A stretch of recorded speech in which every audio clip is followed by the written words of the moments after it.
So we'll start with the land acknowledgements. We acknowledge that we are hosted on the lands of the Mississaugas of the Anishinaabe, the Haudenosaunee Confederacy, and the Wendat. We also recognize the enduring presence of all First Nations, Métis, and Inuit peoples.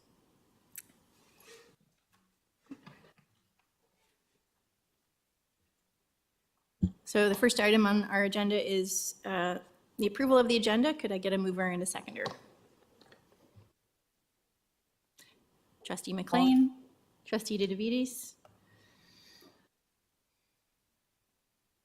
All in favor, say aye. Any opposed? We'll say that carries. Next is declarations of possible conflict of interest. Does anyone have a conflict to declare?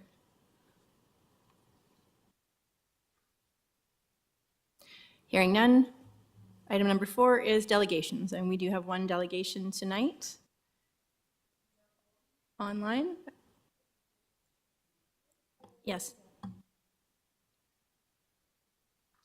Sorry, do we have their names for posting? Oh, there we go, sorry. Thank you. We have Kara McCutcheon and Amrita Takar, Tdsb parents from Pape Junior Public School. So welcome.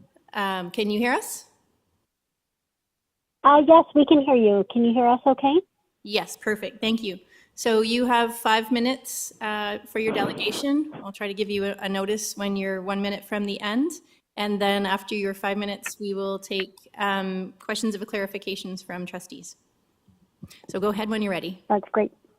Thank you. Well, good afternoon, and please allow us to introduce ourselves. We are Kara McCutcheon and Amrita Takar, representing concerned parents, caregivers, and guardians at the almost 400 students at Pape Avenue Junior Public School in Toronto. The reason we're here today is related to Tdsb's contract for environmental services. Our advocacy for health and safety at Pape School really ramped up in the 2022-23 school year, and Tdsb has put much needed resources towards the engagement of consultants and staff to better inform the health and safety plans that Metrolinx has provided in draft form. This is a step in the right direction, but is really a work in progress if we're all being truly authentic in protecting the health and safety of Pape staff and students during all phases of the Ontario Line construction project. We are here today to provide further context on the impact this construction project has on the health and safety of the staff and students at Pape School. Specifically, if we can give you a little bit of a background, in 2018, MPP Peter Tabbins attended a Pape School Council meeting and informed us that recent plans for the Ontario Line indicated impact to the school. A lot was unknown, but it provided us the opportunity to explore for more information. We have been in active conversations with a range of Metrolinx executives since October 20th, 2020. Since then, a draft health and safety plan was delivered in March 2023, and the plan remains in draft form. Despite multiple communications shining a light on the infractions for work being completed, not following their own health and safety plan, work still continues. In February 2023, we co-hosted a meeting between Metrolinx and Tdsb at Pape School. Families and staff left the meeting frustrated with little confidence that students will be safe at Pape School. After that meeting, at our urging, Metrolinx formed a construction liaison committee with concerned parents, Tdsb representatives, and local elected officials. Concerns are raised, Metrolinx deflects, rinse and repeat. The path of the Ontario Line tunneling puts our over 100-year-old school directly in the crosshairs of some of the biggest construction in Canadian history. We are frustrated by the empty promises of Metrolinx staff to quote unquote do better. That's the line they typically use. We are deeply concerned about the health and safety of the almost 400 children who attend Pape School and the negative impact that the construction will have on their learning environment. Thanks, Kara. Thanks, Kara. Can everyone hear me? Yes. Okay, great. Thank you for allowing us to have a voice at this committee. As Kara mentioned, the Ontario Line is one of the largest infrastructure projects in Canada. It will bring 5 to 10 years of construction to the area directly outside the school property. The massive tunnel boring machine that will dig the entire subway tunnel north will be coming out of the ground next to Pape School. only at 7 meters deep. The impact of this ongoing construction and the early works projects has an impact on the environment our kids play and learn in. Further to Kara's background information, specifically, we are concerned about the following issues. One, soil testing by Metrolinx found above safe levels of benzopyrene, a known carcinogen, in the soil at the east entrance to the school grounds. We requested more testing, but this was not done. Instead, they continued the work and said they would treat all soil as if it was contaminated. Unfortunately, the monitoring and management of soil has not met the standards we set in our draft health and safety plan, nor followed the recommendations by Ministry of Environment, Conservation and Parks. Metrolinx also projected noise levels would exceed the limits for construction worker health and safety. The recommended noise limits set by the World Health Organization for a healthy and safe learning environment are far exceeded. In our experience, even when exceedances have happened and been recorded, work continues to happen. Monitoring has yet to be done inside the school. The massive tunneling will also cause strong vibrations. These vibrations have the potential to disturb asbestos that is known to be in our school and many schools in the city. This needs to be closely monitored. Metrolinx PR staff have shown some concern, but a general lack of competency in handling these issues in a timely or effective manner. We know TDSB staff are working with Metrolinx, but have other competing priorities. We hope that this vendor can assist in setting those standards and monitoring the safety of Metrolinx and their subcontractors' plans and execution. As the public agency in charge of the education of our children, it is the TDSB's responsibility to keep the students' health and safety at school. Parents and caregivers expect TDSB to take the necessary steps to be proactive versus reactive and are eager to hear TDSB's plans to protect our children during the long construction period that we all have ahead of us, as well as take a hard approach with Metrolinx on recommended baseline measures for air, noise, or vibrations and suggested mitigations. Thank you very much. And in closing, we just want to say, as residents of Riverdale, we support a long and overdue, vastly improved subway and transit system for our community, and we are not trying to impede the much-needed city planning and transit. But such construction simply cannot move forward at the expense of our children's health and safety. Now is the time to plan for every contingency so our children, who have been through so much these last few years, can go to a TDSB school and feel safe and be in a safe learning and engaging environment. Thank you. Thank you very much. Can I ask, before I go to questions from the trustees, if you have your delegation in writing or some form of it, could you please send it to the delegates' address so that we can share it with the other trustees on the board that aren't here this evening? Yes, we can absolutely do that. Thank you very much. So first I have Trustee McLean. Thank you, and through the chair. I'd just like to inquire as regards to the draft safety plan. You referred to it as a draft multiple times.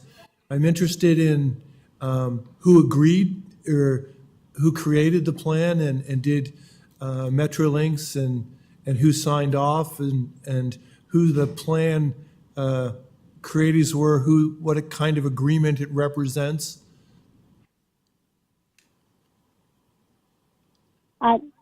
This is Kara answering.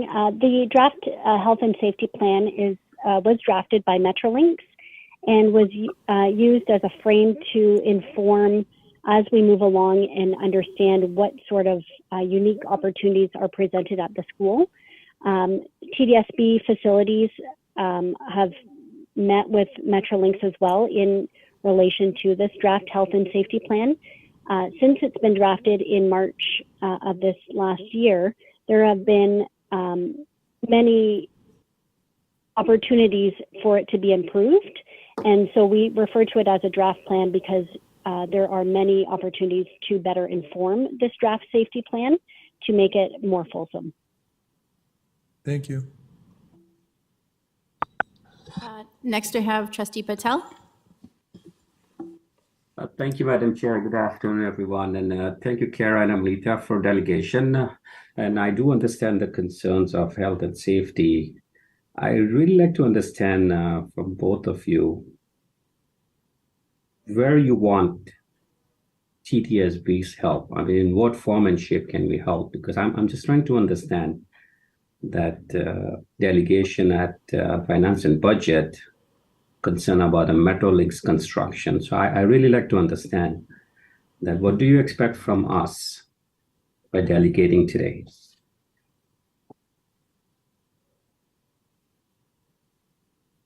This is Kara answering. So I understand we're at the finance meeting and this has been put forward because of environmental costs that are going against supporting the health and safety for the PAPE school students.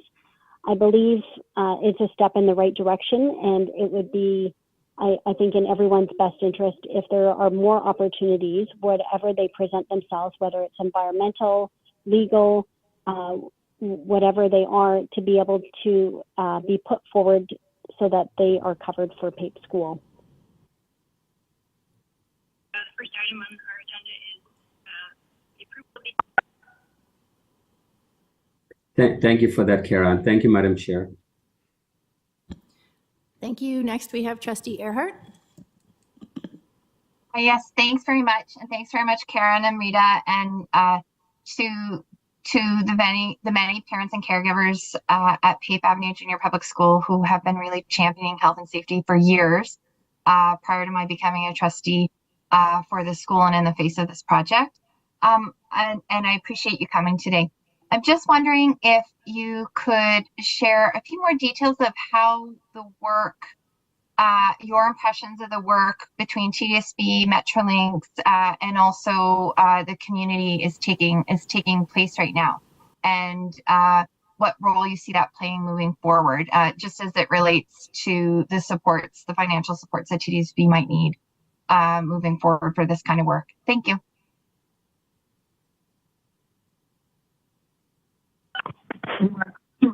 Amrita, would you like to take that one? Sure. So I guess the support that we're looking for is really the back and forth between Metrolinx has been very lengthy.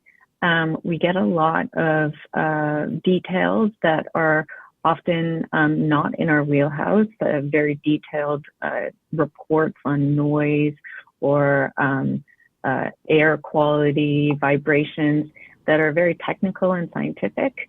And we don't always have the expertise at our school, in our parent community, to fully understand what's being shared. And also feel like when we do share just basic concerns, those concerns are quite glossed over. And so when presented with this scientific information, we don't actually have enough ability to interpret it to ensure that they're meeting sort of the standards and expectations that were set out in the health and safety plan. So what we're hoping is that by bringing on or providing funds to assist in this project, that we can get some of that expertise to ensure that Metrolinx and their subcontractors are behaving within the expectations that have been set. Okay, thank you very much.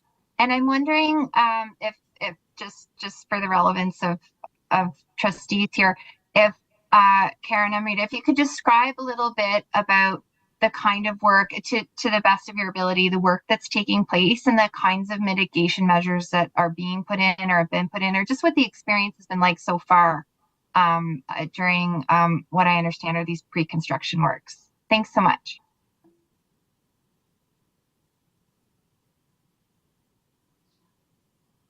I mean, I can start. I think we have so many examples of things sort of going wrong from a basic level. We requested that trucks not drive down the street in front of the school at school opening times because they're large trucks. It's a small residential street, and there's rows of kindergartners lining up. yet we documented numerous times these trucks driving down, and the response from Metrolinx is always like, oops, sorry, we'll do better. But the issues sort of continue. Or an example with the soil, we agreed that all soil would be treated as if it was carcinogenic because they said that they didn't have enough time to do more testing, and that all soil would be removed from the site and replaced with fresh soil. Well, I'm not sure which utility, but utility right outside where the toddlers at the daycare play, a site was dug up, mounds of soil was piled up where they play, left there for days, and then filled back in. So the deepest soil, potentially the more contaminated soil, became part of the area now, which is in front of our school. And so everything is sort of just mishandled. It feels like Metrolinx doesn't actually have very much control over their contractors, despite us setting up these limitations. And then there's the MECP intervention. They looked at the health and safety plan and said, these are the things that you should be considering. These are the limits you could be considering. You should not be averaging how noisy it is over a period of time that the work is not existing, which kind of reduces the overall sound levels that they're reporting. But Metrolinx has yet to respond to make those changes that MECP recommended. And as parents, we're putting a lot of effort and time into trying to hold Metrolinx accountable, and it's incredibly frustrating and time consuming. I'm not sure if you have more to add, Kara. We've run out of time for Trustee Earhart's questions. We're out of time. So that's Trustee Earhart's time expired. Were there any other questions from trustees?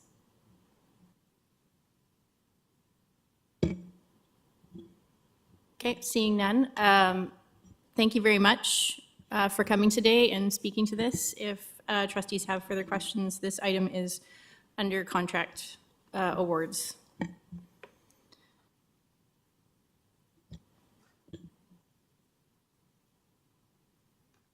So the next item on our agenda is item number 5, staff reports, contract awards, operations 5.1 is the first one. Who's speaking to this? Through you, Madam Chair, Chris Ferris, our Senior Manager, will report on this.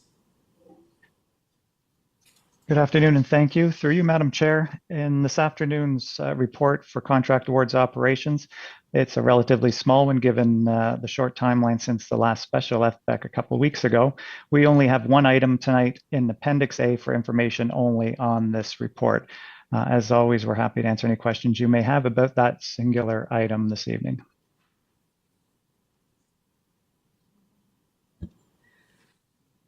I don't see any questions in the room and none online. I have a question, Madam Chair. Oh, sorry. Trustee Patel? Yes. Thank you. Thank you, staff, for all this detailed report. I just need to know more about Appendix A. It's about Cape Avenue Junior Public School. Can I know more detail about the work? That's wrong item. Is it a wrong item? So we're in contract award operations, and there's just the one item on that list, which is the Talent Link recruitment module. I think I do have a question on that too, Madam Chair. Please bear with me. Sorry.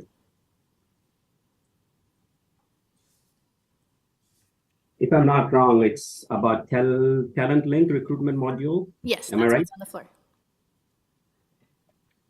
I need to know more about this, Madam Chair. And what I read in the report is this is just a transition cost. Is it a transition cost or it's a consulting fee of $150,000? Mr. Ferris, if you could respond. Through you, Madam Chair, it is the consultant's cost to help assist with the implementation of the software, which is the recruitment model. Executive Officer Singh and his team may be able to expand further on what that work entails if that kind of detail is what you're looking for this evening. Thank you. Thank you, Chris, for passing it on. And I think we do have Louis Clark online, the senior manager looking after this workload. So Louis, if you are able to come online and share what's involved with this workload. Thank you. Senior Manager Louis Clark. Louis, you're muted for us right now.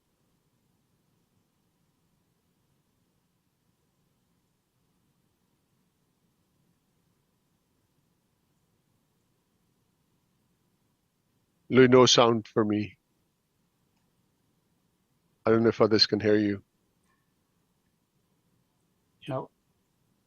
Good now. I hear it. Okay, good. Yeah. Thank you. Sorry about that. Good evening, everyone. Oh, we can't hear you in the boardroom. You're very quiet. I'll move closer to the microphone. I hope you can hear me. Is it better now? Yeah, a little bit better.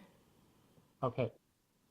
So this item is for the implementation services to actually implement the product.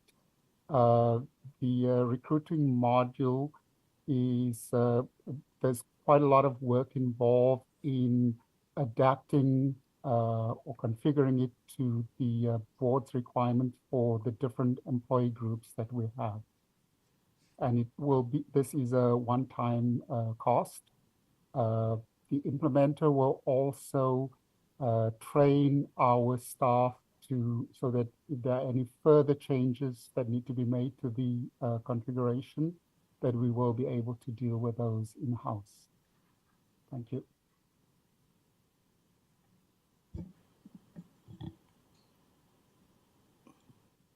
Thank you, Madam Chair, and thank you, Mr. Louis Clark, for answering this. I have a question, like a follow-up question. To the best of your knowledge, how long does it require to do a job like this? So, through the chair, this particular assignment will be for about 3 months, and the implementer will only be helping us with some of the employee groups, the most complex ones, for example, external teaching. And we plan to have that ready to implement it starting in December, January timeframe. So it's a roughly 3-month assignment that this is. Once this is done, we will continue doing some of the other employee groups internally. Louis, are you able to share how many employee groups we have in Tdsb at a high number? I don't have the exact number, but I will just mention a few. So, for example, on the teaching side, we have external teaching, and then we also have the LTOs. So that's long-term, okay. Two sophisticated ones. Then for the support staff, we have the Unit C unionized employees, which is also a complex one that needs to be implemented. I think if memory serves me right, we have about 14 or 15 different employee groups. Some of them are simpler and some of them are more complex to implement. Thank you, Louis. Thank you. So this is a 3 months of work, if I'm not wrong, to you, Madam Chair. Do we have any idea how many hours will be required to implement this?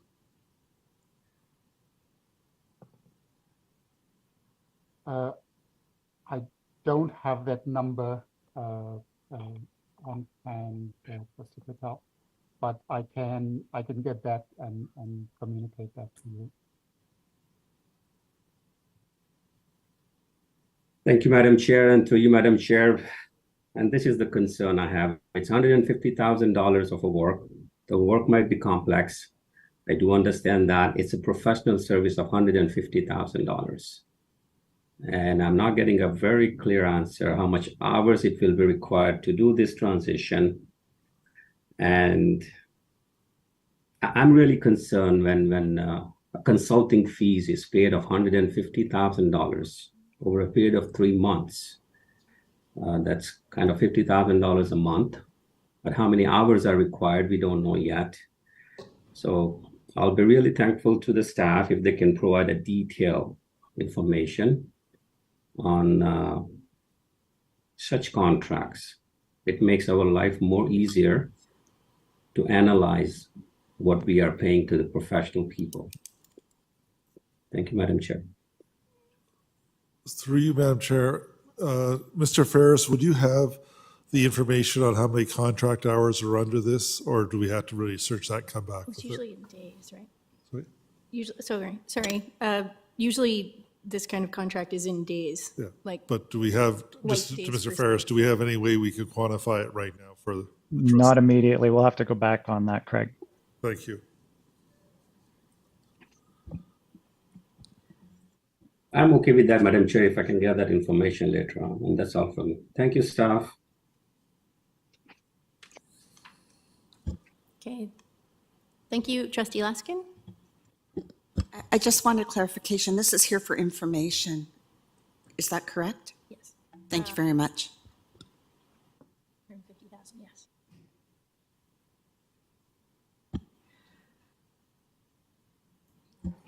Okay, seeing no further questions, could I get a mover and a seconder? This item, Trustee Chernos-Lynn, Trustee Dudavides. Are we doing this on eScribe? We'll vote on eScribe, please, when it's open. Reese in favor. I'm in favor, Madam Chair.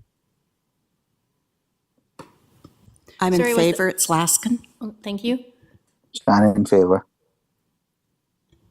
Thank you. The first person that, was that All Trustee in Lee? favor. Sorry. It was me, Trustee Patel, Madam Chair. James Lee also said in favor. Oh, perfect. Thank you. Welcome, Trustee Lee and Trustee Shen.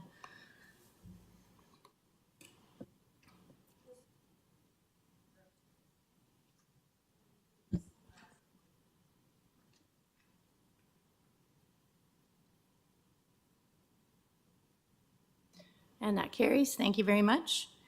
We'll move on to item 5.2, which is contract award facilities.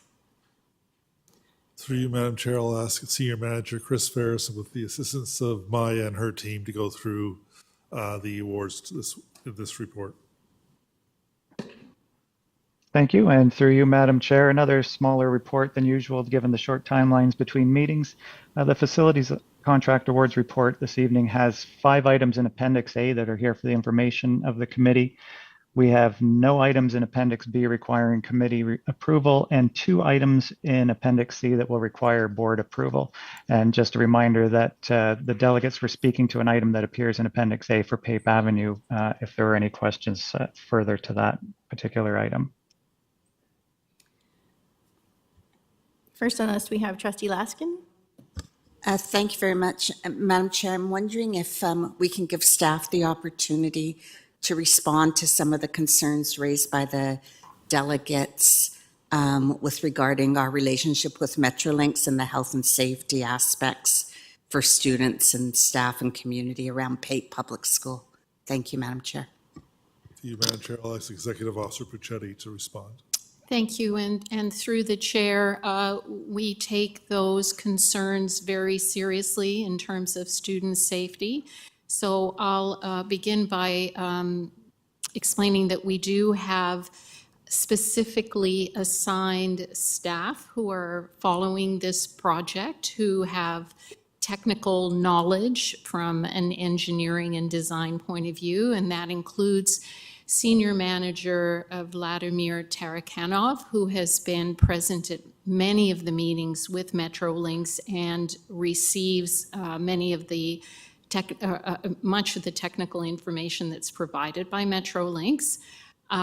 We have, as you see in this report, engaged a safety consultant who will be also providing that additional level of technical knowledge and assessment and providing us with recommendations, because as the 2 parents at Pape Avenue have noted, these are children, in many cases young children, in proximity to a very major construction site. So perhaps this is not something that Metrolinx is normally used to dealing with when they do major construction projects. in the city. So we want to make sure that we bring a student-focused perspective to that analysis. Some of the things that we were able to do most recently was insist that Metrolinx not do any construction for the first few weeks of school, and there has been very little activity on the site. And also facilitate the install of some air monitoring equipment. We have received some response, some technical information back, and we are, we've already responded back to Metrolinx. So it does take time to do that analysis and then to send it back and then to wait for their comments. And the thing that we're also waiting for right now is details of this noise barrier that they're going to be building along Pape Avenue. I understand that Metrolinx currently is waiting for comments back from the city, and it is our expectation that they will come back to us with more details about that noise barrier very soon. And we, as I say, monitor closely whatever is, whatever is happening or what is planned. But to date, it does take time to get that information. I'm going to ask if Senior Manager Vladimir Tarakanov has anything else he might want to add, since he's been at many of these meetings with the with Metrolinx. Vladimir? Yes, thank you. Thank you. And through you, Madam Chair, yes, we have many challenges with this project. And at the beginning, we discovered that Metrolinx is not quite familiar with the specifics of work in proximity of the school building and the school site. And we provide all available expertise and knowledge to Metrolinx to help them to go through this project. And we cooperate by providing power for their air sampling equipment and by providing the best available to us advice to Metrolinx and their consultants. This is multi-year project, and besides of health and safety consultant and environmental consultant that we use now, we plan to involve structural consultants when the construction progresses to more advanced phases like tunneling in proximity of the building foundation. So we have some responses from Metrolinx as the parents presented. There are delays in responses, and we hope that health and safety plan will evolve from the draft to the plan that will be acceptable to all parties. And there are some other players in this as well, as the City of Toronto, of course, and the Ministry of Environment with their recommendations. So, as I said, we provide the best expertise that we can in timely manner to the parents and to the school staff, and involve consultants as necessary. Thank you, Madam Chair. May I follow up? Thank you very much to staff for that. For whatever it's worth, I obviously am very familiar with Metrolinx and construction because Eglinton Public School was right smack in the middle of the Eglinton LRT. And all the things that it seems to me, I have great confidence that Vladimir continues to be involved because he was involved a number of years ago with Eglinton. Following that, it was a long slog. It was well over 5-6 years. But we learned through that, I believe, exactly how to ensure Metrolinx actually becomes receptive to us as a school community, because I think what I've heard is absolutely right. These are probably new players around the Metrolinx table, than were there a number of years ago when we began Eglinton, but certainly our staff have the expertise in terms of health and safety, in terms of noise, in terms of structure. And for what it's worth, based upon my experience, all precautions were taken. And it was quite uncomfortable for the school community for many years, frankly, because entrances would be shut off, scaffolding would be put on the building. In fact, we had hoarding put on the building because we were afraid of the glass and the movement, and we wanted to ensure the glass wouldn't break inside classrooms, etc. But for what it's worth, I'm glad to hear that there's a health and safety plan. I'm glad to hear staff are open to additional experts if we need them to ensure, to the extent possible, the safety of kids through this massive construction. So thank you very much. And in terms of eco-management, our board is very familiar with this group. They have worked with us on a number of projects, including John Fisher. So again, I have confidence in at least what we're doing from our perspective, and every confidence that staff will continue to push Metrolinx. The one request I have, and I'm sure Trustee Earhart is on this in a flash, is that there is regular, simple language communication to the community on an ongoing basis with project updates. I know that for Eglinton, we had a special landing page on the school's home website where we would put all the Metrolinx information and all the regular updates, and I'm sure that is also going to be done at PAPE so that parents at any time can have access to that information. And again, I'm sure Trustee Earnhardt is on this. Thank you very much, Madam Chair. Okay, thank you. Next, we have Trustee Patel. Thank you, Madam Chair, and thank you, staff, once again. And most of the questions are answered, but I really like to know the money we are spending. What are we trying to achieve for spending this money? Thank you, and through the chair, thank you for that question, Trustee Patel. It is our intention to seek reimbursement from Metrolinx. We've had several conversations with them for any of the costs that we incur that are related to having to do safety work or hire a consultant or anything that we have to do to, over the next few years, accommodate this construction at the school. Metrolinx, for example, recently agreed to install the air monitoring equipment, and they are paying for the utility cost of running that air monitoring equipment, since the only place they could connect to was through our school. So to Trustee Laskin's point, we've learned some lessons from that previous experience with Eglinton, and we're applying that to this case as well. Thank you, Executive Officer Maya. Thank you, Madam Chair. That's all for me. Thank you, Trustee Chernoslin.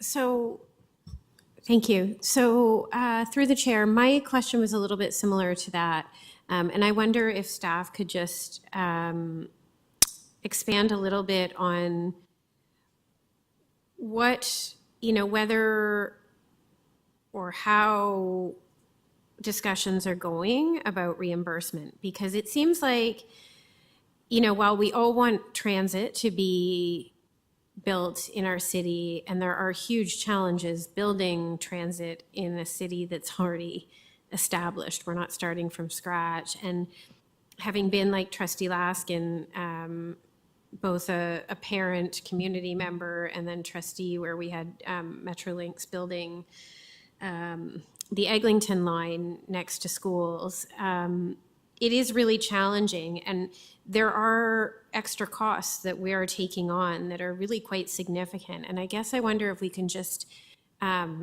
have a better sense of exactly what our strategy is, what Metrolinx has committed to, or if they've committed to anything.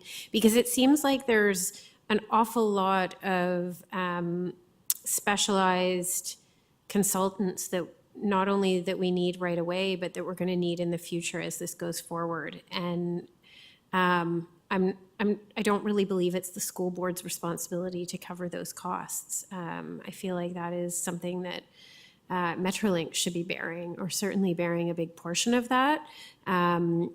So I just wonder if we could have a little bit more information around our strategy there, and whether it needs intervention, I guess, from trustees at all. Through the chair, thank you, Trustee Chernos-Lynn. At this point, our strategy will be to submit invoices with the backup to Metrolinx as they come to us. Recognizing that sometimes these things can take a long time, and we don't want to not have our consultants paid. So most likely it would be a sort of reimbursement model. We'll pay for it, then we will submit the invoice to Metrolinx. As Senior Manager Tarakanov has mentioned, it's hard for us to know at this point what those costs will be for the additional consultants. I mean, we're just not clear yet what their hours would be, what their services would be. I mean, we're still trying to figure that out. What I do want to point out, and I think it's something that is maybe worthwhile giving some thought to, there's a fair amount of staff time that is going into this project. And that's not something we typically calculate and ask for reimbursement.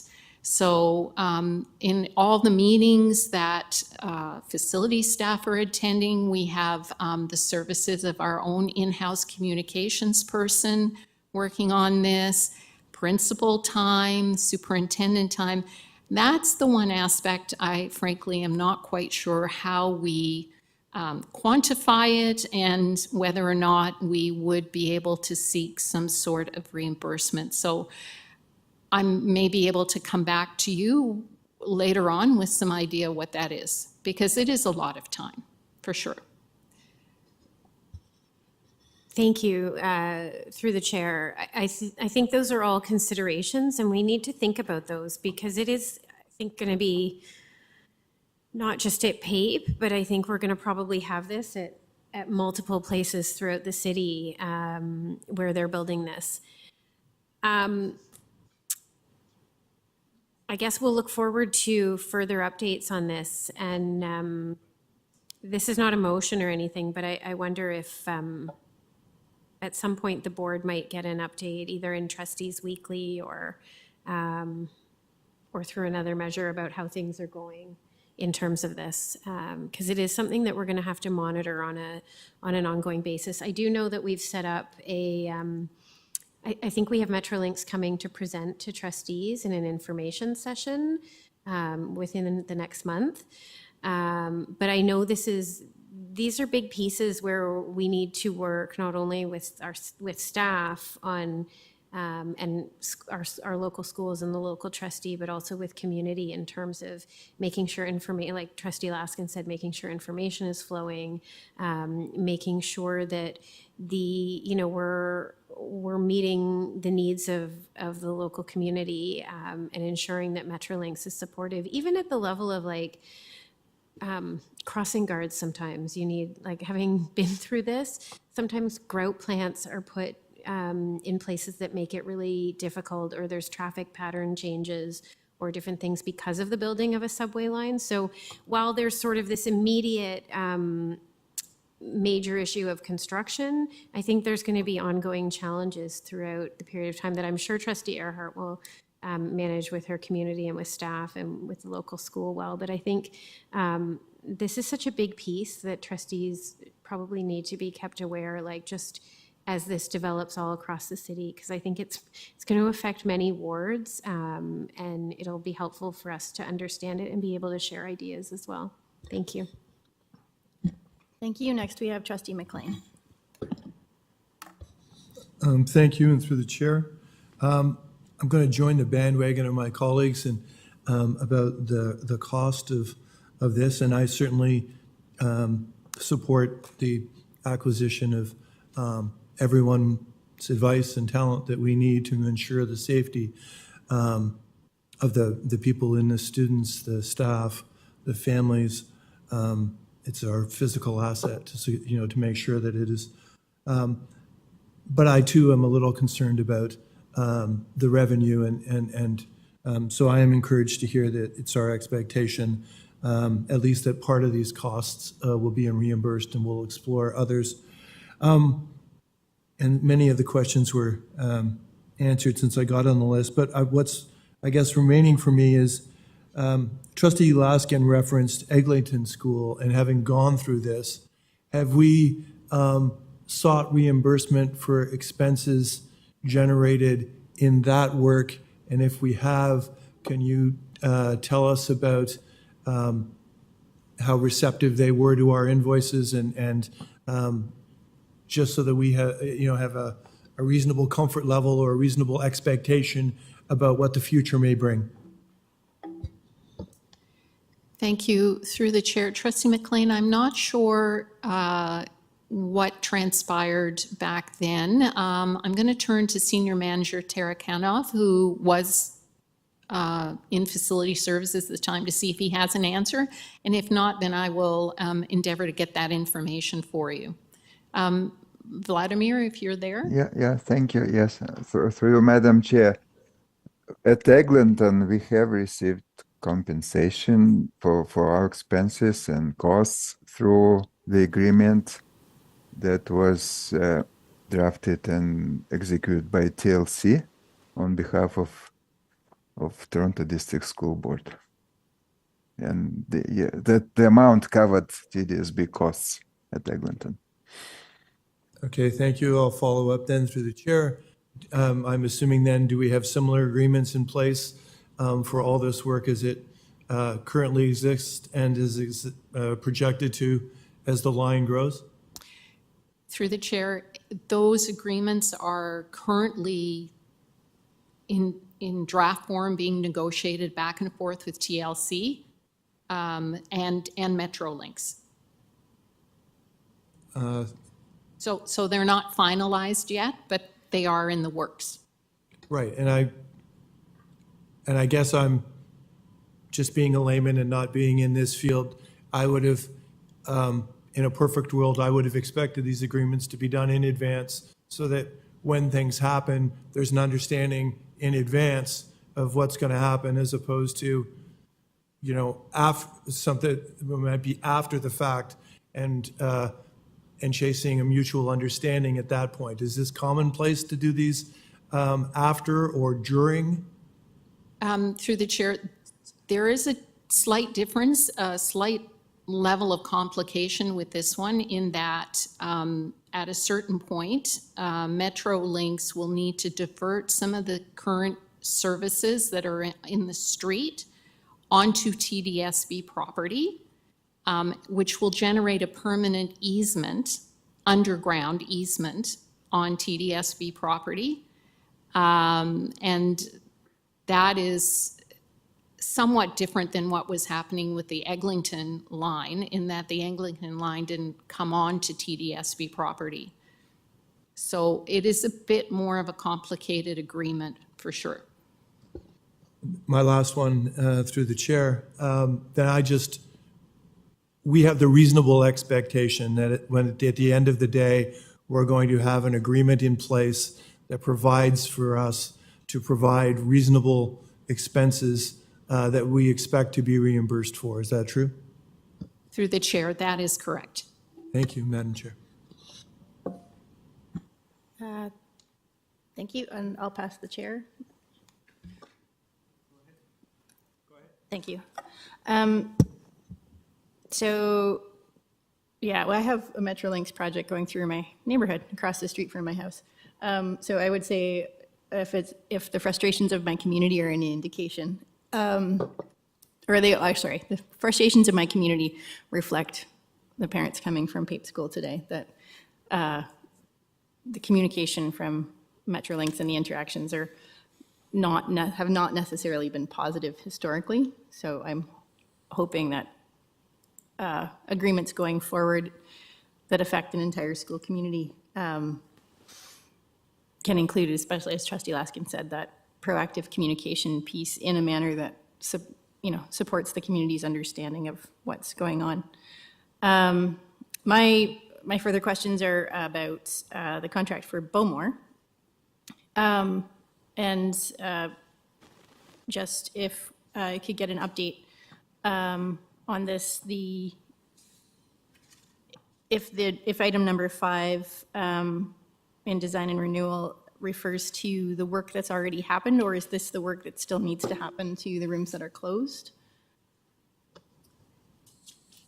Through the chair to Trustee Arts, it is the work that has happened. I just want to double check that in fact this contractor is also doing the one remaining room. And I'm not sure if that would be to Senior Manager Tarakanov or Senior Manager Amin.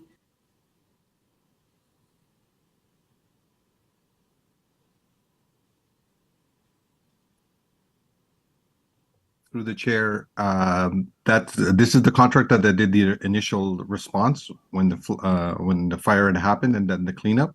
A different contractor had done the initial rebuild work, and the remaining work is currently in tender. Okay, so just I've had some questions from the community about when we would expect, because Bowmore is over capacity, like most schools in my region, but it's well over 1,000 kids, and having a room out of commission is there really isn't any space. They need all their spaces, but just community was curious about what's the timeline, and will the work, will we have to wait for the school to be closed for the remaining work to happen? Through you, Madam Chair, this is the room that is below those rooms directly affected by the fire, and there was an extensive damage caused by water in that room, including the ceiling, and extensive renovation is required, including replacement of all the finishes. And currently we expect the work to be completed by January of 2024. We'll do our best to expedite, but we cannot commit to the earlier date at present, January 2024. Okay, so we're not having to wait for Christmas or next summer for the work to begin. It's gonna. No, the work will proceed, and while the school is in operation. Okay, thank you very much. Thank you. Oh. Sorry, now we have Trustee Earhart. Thanks very much, and I'm just jumping back to item number 4. And I really just, I wanted to thank my community members for coming forward and delegating on this one. I do think it's, my personal views are that it's really important that the entire board gets some background on, not just Ontario Line, but the specific impacts at Pape School. It's, in my view, it's not just a community issue, because the magnitude of operation that's taking place there is board level significant. And so I really appreciated hearing all of my trustee colleagues' questions on this, and really want to encourage others to ask questions. I also just wanted to thank staff who I see are spending hours on this project to ensure the safety of students during the pre-construction works and throughout the life of the Ontario Line project at Pape School and beyond. I'm very grateful for that, and also very supportive of the contract award, and would like to advocate for future expertise if and as needed to ensure we can put the very best that we can towards health and safety for this project. I graduated from engineering, but this is a technically a very complex thing, and so I'm really happy to see many trustees weighing in with questions and advice with respect to the project. I wanted to ask for views on within this contract and future contracts, how we see the work with Metrolinx happening. I know that there is some engagement with the community. Is the community engaging with contractors? How do we see those kinds of relationships evolving? That's my question. Thank you very much. Thank you. Through the chair. Trustee Erhard, are you asking if currently the parent community is engaging with the contractors? Yeah, I'm just wondering, like, I know I participate on the community liaison committee. I know Tdsb is an active participant on that committee as well. I'm just wondering if we can have some comments on how Tdsb is engaging with the community. So through the chair, I would not expect nor necessarily recommend that parents engage directly with the contractor. I mean, one of the things with Metrolinx is that they do subcontract the work, right? So, you know, they're like the big organization, but then they subcontract out to general contractors, or they, similar to the way we do it, we tender out our construction projects to pre-qualified general contractors. So in that case, it should always be through Metrolinx that the communication would go back and forth. And we would deal directly with their construction division. So Tdsb staff would deal directly with their construction division, you know, to raise concerns, have questions answered, and that sort of thing. I can't. I mean, there may be occasions where Metrolinx would organize a community meeting where they bring their general contractor to the meeting, but my sense is that wouldn't happen very often. Mainly, it would be Metrolinx presenting the construction information to the community. But when Metrolinx comes here to do that presentation, I think that would be a very good question to ask of them, because maybe they have a different approach now. Okay, thank you very much. And I'm just wondering, I know that we have the experience of Eglinton.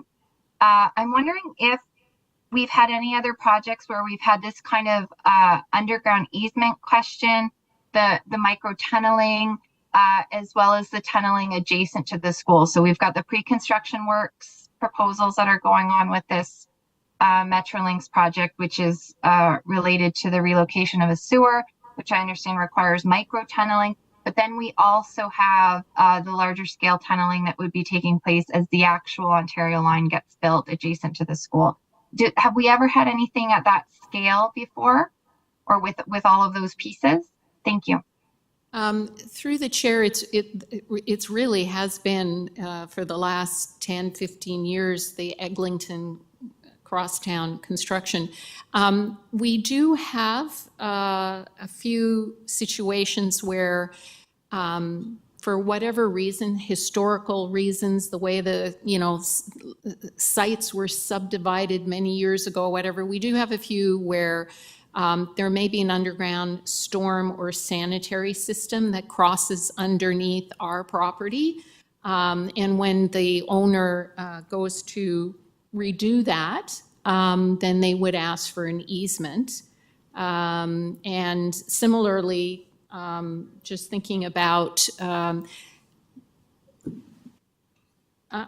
so Senior Manager Beltrano was just reminding me that we do have something similar happening at Hollywood, but not to the scale, not to the scale that you're going to see with these big transit expansion projects. I mean, these are relatively small storm or sanitary services.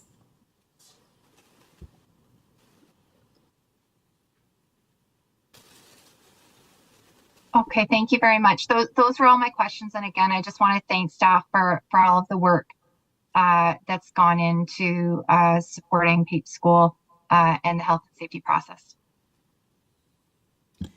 Thank you. And we have another question from Trustee Patel.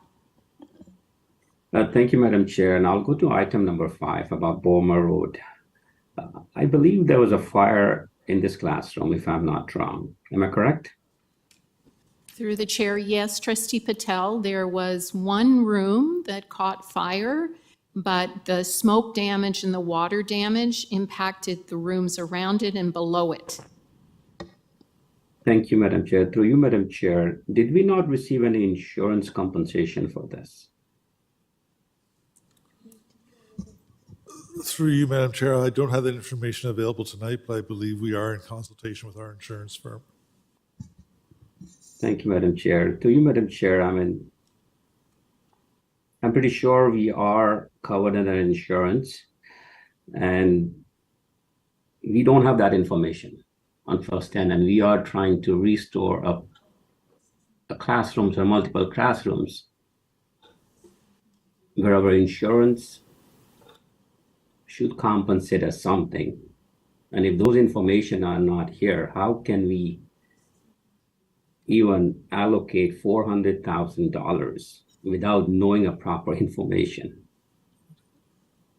So, it's just surprising to me that we do not have an information that how much money are we getting from insurance. And I'm pretty sure that this contract is worth $422,000. And if we receive a money from insurance, it has to be minus, right? This really creates a very negative impact on the outer community when we allocate such money and we do not have other information. So I'm really interested to know why this process was lapse of insurance. Is it lapse? I'm not sure. And if there is an insurance money which just came in or it's going to come in, how long it's going to take? And how much compensations are we getting out of this? It's not a small money. It's $422,000. Through you, Madam Chair, I also want to know how many classes were impacted. I think we have to. Sorry, just can I clarify? Do we need to go into private for insurance discussions? Okay, Trustee Patel, we have a private session after this, so Fine, Madam Chair. can we address that then? I am fine with that, Madam Chair. Okay, thank you very much. So we have no further questions on this item. Could I get a mover and a seconder? Trustee DeVitis, Trustee Laskin. Thank you. We'll vote in e-scribe. James Lees in favor. Sean in favor. Thank you. Wong in favor. I'm in favor too, Madam Chair. Thank you. Oh, sorry. Matt's going to come back again.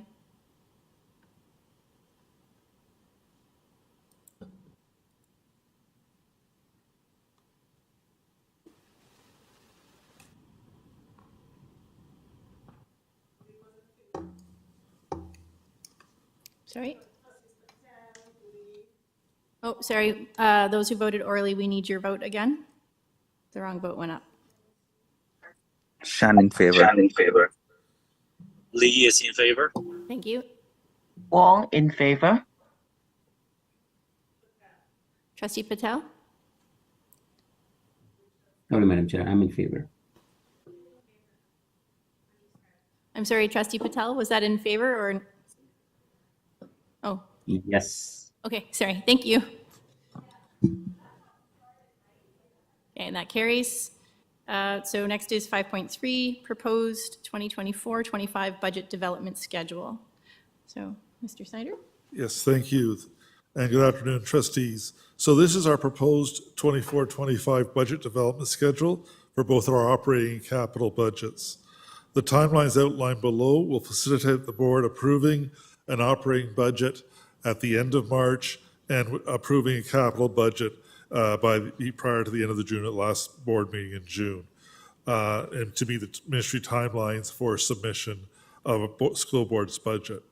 On page 24 of the report, it outlines the schedule. I'll go through it briefly and highlight some of the things. So tonight, obviously, we're putting the schedule in front of you.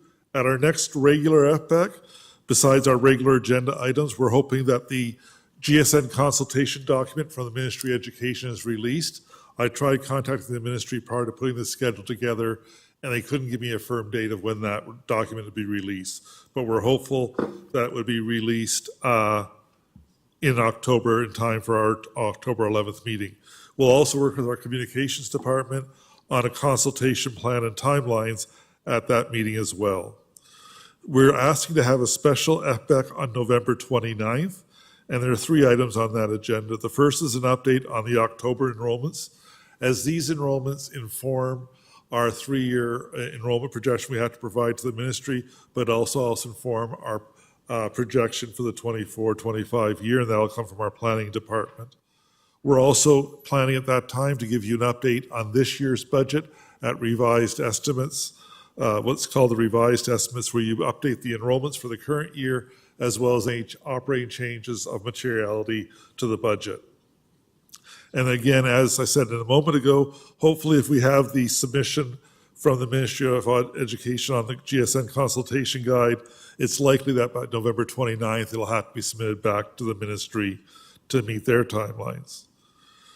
We are asking for a special meeting January 29th of FBAC, and this is where a couple things are very important to happen. The first will be, we will update you on the reserves based on our financial statements being complete at that point in time, so you have an idea of what our reserve status is coming out of 23-24 school year. At the 29th meeting, we will present the financial projection for the 24-25 school year and answer any questions the trustees may have around it, identifying the risk and assumptions that were made to build that budget. The 3-year enrollment projection report, the actual report that went to the ministry in the fall, will be presented at that time to the FBAC committee so they have it available. And then, of course, November 30th is the end of our first quarter, so we'll report on our first quarter results for our current school year. We're looking at February 14th as bringing back to you draft options to balance the 24-25 budget for your consideration and feedback. At the same time, we'll present the financial facts, the annual document we provide to our stakeholders around the trends in our financial position. We are suggesting the week of February 19th, a couple things happen. One is we would present at 3 sessions to stakeholders, 1 in the afternoon and 2 in the evening, an overview of the budget and the financial projection and some of the considerations in front of the board to balance the budget. We would also conduct an online survey that week and of the people that wish to provide their feedback online around the budget and the options to balance. On February 4th, we'll again have a special FBAC, and this is the one that primarily purposes to approve school-based staffing for the year so that our employee services department can work through March break and following March break, give the allocations to schools so they can start staffing for that upcoming school year. We would again provide at this meeting some feedback we received from both the webinars and the surveys, and it'll be another opportunity for the trustees to provide feedback and have a discussion among themselves about the options to balance. We're looking at March 26th, a regular FBAC, that the recommendation to board for the 24-25 operating balance budget would be presented, and then there's special board on the March 27th to approve the operating budget. And this would put us ahead of the GSN release, which both trustees and staff would like to accomplish.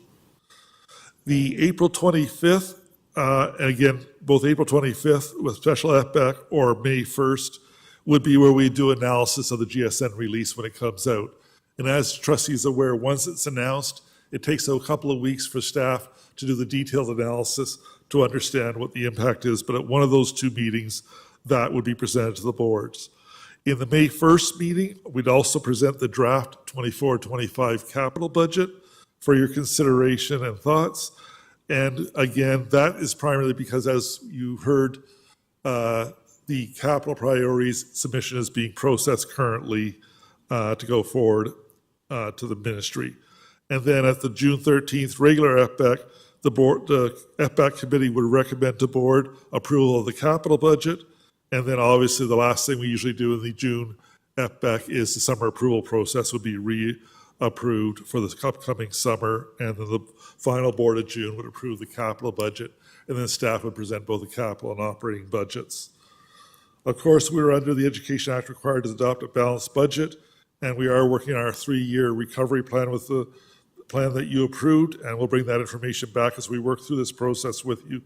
And as always, we will have our budget website up. We'll both have all the documents we present to you, as well as a video record of the discussion around the budget for those of our stakeholders that cannot attend a meeting, either online or in person, that they'll be able to view. And through you, Madam Chair, I'm happy to take any questions from the committee. First on the list, we have Trustee Laskin. Thank you very much. Through you, Madam Chair, to staff. I'm one of the trustees that is really happy to see this early approval of the budget. I think it makes far more sense from our perspective in terms of the costs and the needs for our schools versus what the government is prepared to give us. It's a great advocacy piece. I do have a couple questions, though. I had thought that the new capital submissions were due in October. Is that coming to a meeting? I don't see it here. Through Madam Chair, I'll ask Executive Officer Jetty.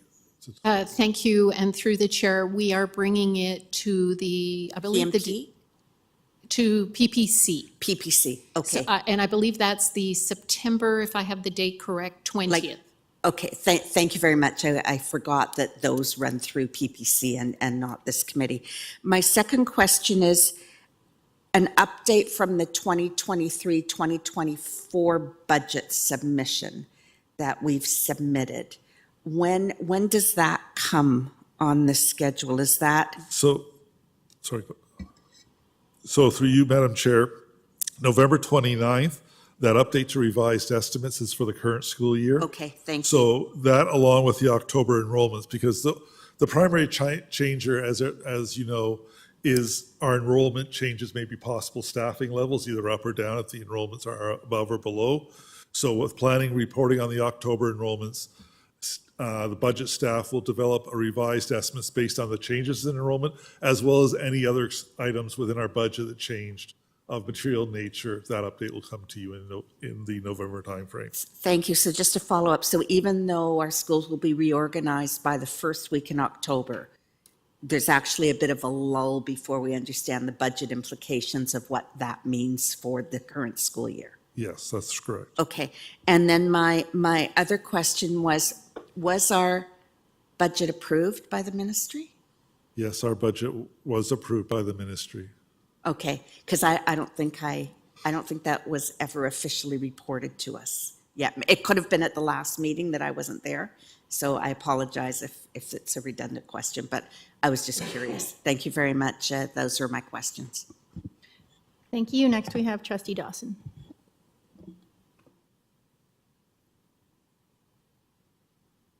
Hi, thanks. Actually, Trustee Laskin asked my one question, but I did just want to say that I'm very pleased as well to see the budget approval before the GSN release. So thank you so much for putting the time and care into the schedule. Really appreciate it. Okay, thank you. Next, we have Trustee McLean. Thank you, and through the chair. We're suggesting that we're going to pass a budget before the GSNs, and then the ministry is going to weigh in and we're going to get the GSNs. I guess my question becomes procedural in that if we have to modify our budget because of the information we get from the ministry, will we require 2/3 approval because it will be something that we had already passed earlier, that year? We're going to have made a decision, and there's going to be this possibility that we're going to have to reconsider it. So are we moving the bar to requiring a higher threshold? Through you, Madam Chair, I'll ask Denise Joseph Dowers to comment from Board Services. If you could give me a minute, I'm just checking. What'd she say? She's checking. Oh, Maybe it's helpful to say we've done this before.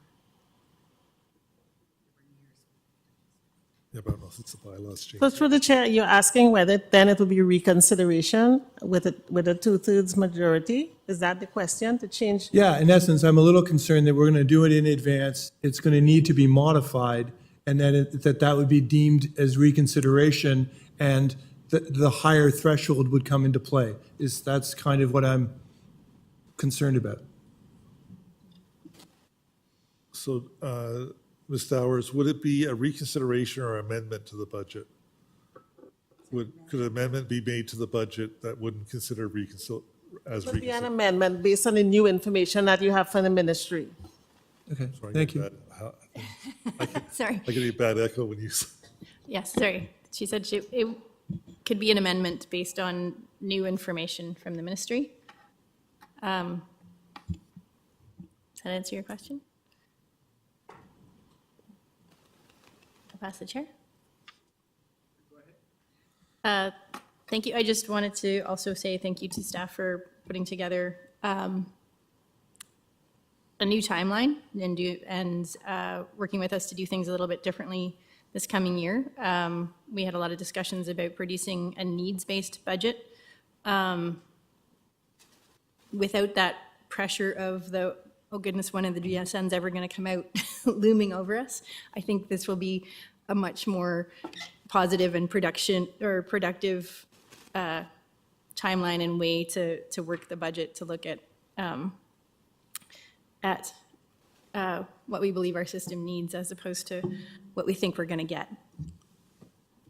So thank you for that. If there's no further questions, this is recommended for approval. So could I get a mover and a seconder? Trustee Laskin? Trustee Didovides?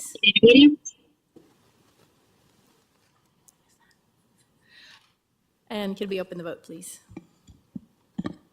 Laskin in Shan in favor. favor. That was Shan.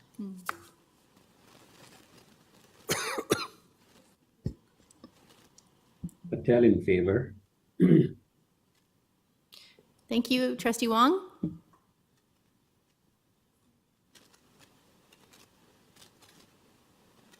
Sorry, Madam Chair, Lee's in favor. Thank you. Hi, Madam Chair. Wong is in favor. Oh, thank you very much. It was in favor.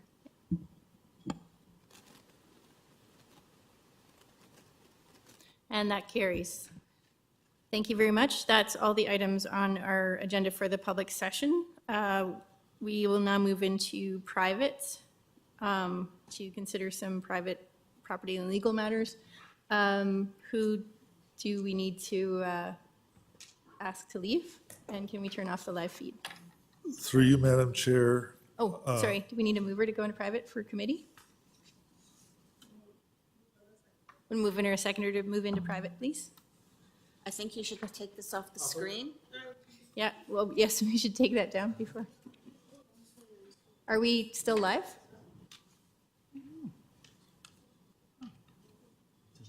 Okay, thank you. So we had Trustee Laskin and Trustee Chair Noslin moving to move into private. All in favor? Aye. Aye. Thank you. Aye. Any opposed? That carries. Thank you. Could we end the live feed?